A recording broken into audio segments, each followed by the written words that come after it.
Hello again, YouTube. My name is Bree, and in today's video, we are getting tiny. So I've done some tiny paintings in the past and some in these sketchbooks for these videos, but I haven't done it in a while, and I wanted something just kind of fun and simple, but also maybe entertaining. So I decided to record a couple. I'd wanted to do 2 to 3 paintings. I only made 2, so this video should be pretty short, and it will have 2 different small animals. In the past, these little sketchbooks have always been birds. I think I've completed 2 sketchbooks of this size and 2 slightly larger ones from the Hahnemühle 2x2 accordion sketchbooks. I think it's the zigzag line. But these are the ones made for me by my friend Spofgh. This one is with the Paul Rubens glitter watercolor paper, so it is cotton paper, but it is sparkly, and I do try to show that. And we're also trying some new supplies. So the brushes I have in my hand now are the Treacle, and I'm sorry, that's too close, it didn't work. It's more visible now. But the Treacle Mapgraves collaboration that was done years ago, and I bought this way back when, and I guess just kind of misplaced them. They had been in one of my drawers kind of at the bottom, so under all the other brushes that were there, and those were the brushes I didn't use often enough to have out on my desk, and I kind of just forgot about them. And recently I went through and did a cleaning, decluttering of my office and found them. It's like, I have to use these. And then Spofgh found that little duck palette and sent it to me as a surprise. So clearly I needed to do a mini theme. Everything was coming together, and I had the sketchbook she sent me a while back that I hadn't used. So this was actually made from scraps from my square sketchbook that I use in several videos. So yeah, just an efficient way to use the rest of the paper, make really tiny sketchbook. So these are a little hard to record, also draw and paint in because they are so small, but I do enjoy the challenge. And for this first one, I wanted to paint I asked Spofgh what I should paint because half these things came from her. The brushes I bought, the brush rest she bought, the paint palette I bought. It's the Etcher mini palette made with Stephanie Law. And the paint in it, it's mostly Daniel Smith. Let me think. Of all the paint that's in there, the only ones that I use that aren't Daniel Smith are the lemon yellow that's from Sennelier, and there's not that much in there because I was afraid it would spill out, so I only put a little bit at the bottom.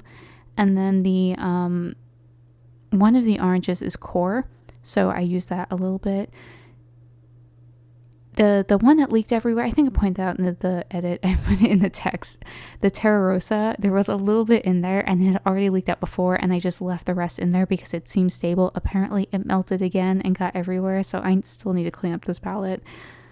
I hate that color. It's a gorgeous color, but you have to use it fresh from the tube. It just gets everywhere unless you're in a really dry climate and it could dry down a little bit. It just stays liquid. It's like honey.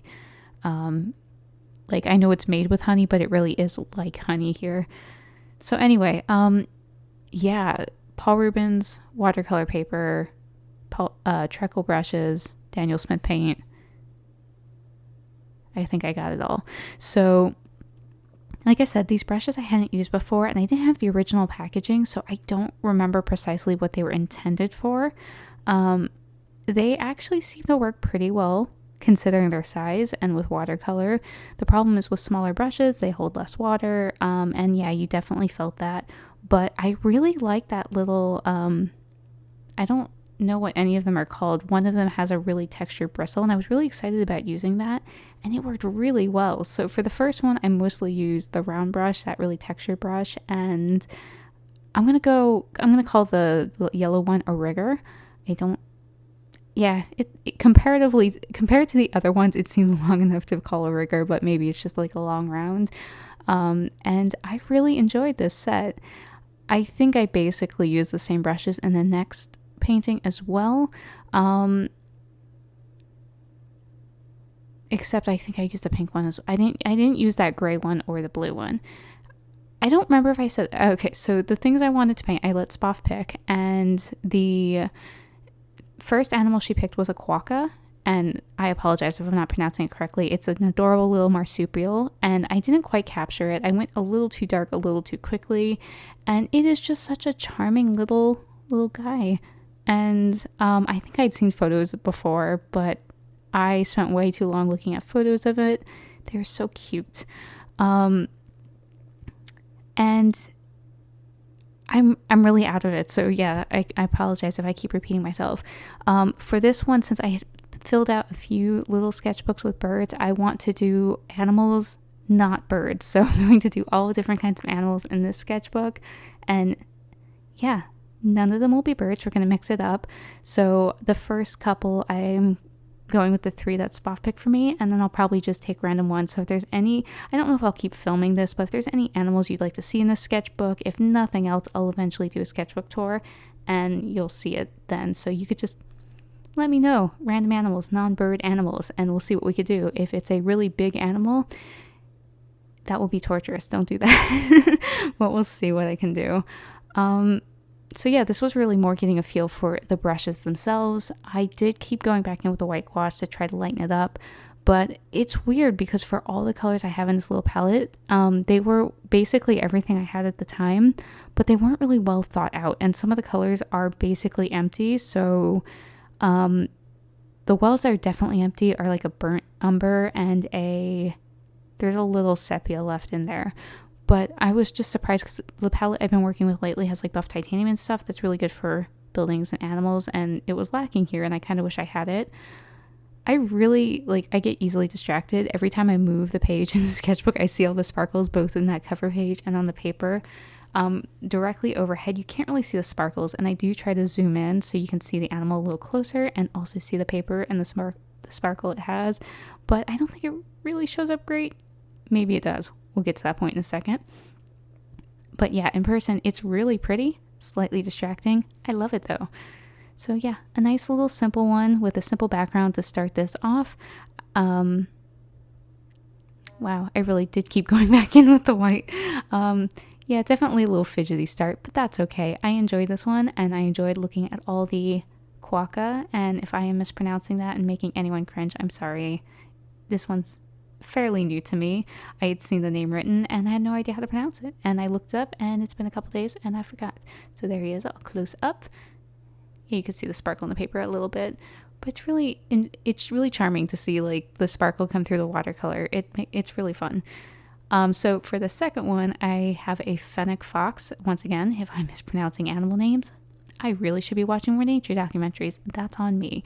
So for this reference photo, I think it was from Pixabay. The other one was an iStock photo, so definitely using reference. This one, I really liked it because it was a very dark photo, and I've mentioned this in other videos, I'm always trying to work on lighting. Well, not always, but I've been trying to work on lighting more, so the really dark thing is, and it was going to be a challenge. I don't know why I wanted to add a challenge on top of painting in a small space, but here we are. And yeah, you can really see the sparkle coming through on that one. So all those what looks like white spots, it's glitter. Right away, I forgot its back was showing between its ears, so I tried to lift that, and it worked well enough, I think. Not perfect, but yeah, enough for what I wanted to do. And this one was definitely a bit of a challenge. There are plants in front of it, and I really did want to capture that as well. But as soon as I started painting, I realized that was going to be too difficult to try to leave the white of the paper, so I was just going to use gouache. The interesting thing about this paper and gouache, obviously because it's opaque, it does cover that sparkle, so it adds a little bit of dimension as well, because the sparkle really, if you use the gouache opaquely, it covers that. So I really, on the larger scale, not on these little pages, I want to experiment with that and see what I can do with the opaque versus transparent medium to really push the capabilities of the paper. I think it'll be really fun. But I also like when it's a little darker, the sparkle seems to show a little bit more, as long as it's still transparent paint. I use the Sodalite Genuine, so that's still pretty transparent. I think a couple of the other darks are low as well. I don't know if I want to refill this palette because I don't know how I want to refill it. So I'm just kind of trying. I should just use things up, but it's hard. I really did like that duck palette. I didn't think it would really work out because it only had 3 tiny little wells, but with these little brushes, it worked out really well, and I had a lot of fun using it. I did kind of bat it around more than I wanted to, just because it doesn't have much weight to it, but it is so cute. It makes me so happy. I had the other mixing bowl space out on the desk just in case I needed it, but I didn't, so everything's on the ducky. If I realized that in advance, I would have preserved more space for just the duck. Definitely zoomed in a bit more for this last one because otherwise he kind of looks like a blob. So yeah, now I'm going in with the white gouache to mark out all where the plants are going to be, and then I paint over those with watercolor. I did try to reserve that one spot by the tail for that plant because I knew it was bigger, or I want it to be bigger to make sense. Otherwise it really crops off the tail kind of weird, and I don't want to go into the second page to finish up the tail because I'm going to paint a capybara there, and I want to reserve that whole square for the cappy. So yeah, this definitely something a little different. I hope you enjoyed it. I just trying to take it easy right now, so if something sounds fun, I'm going to do that instead of trying to push myself to do something big. So yeah, hope you're all doing well and taking care of yourselves.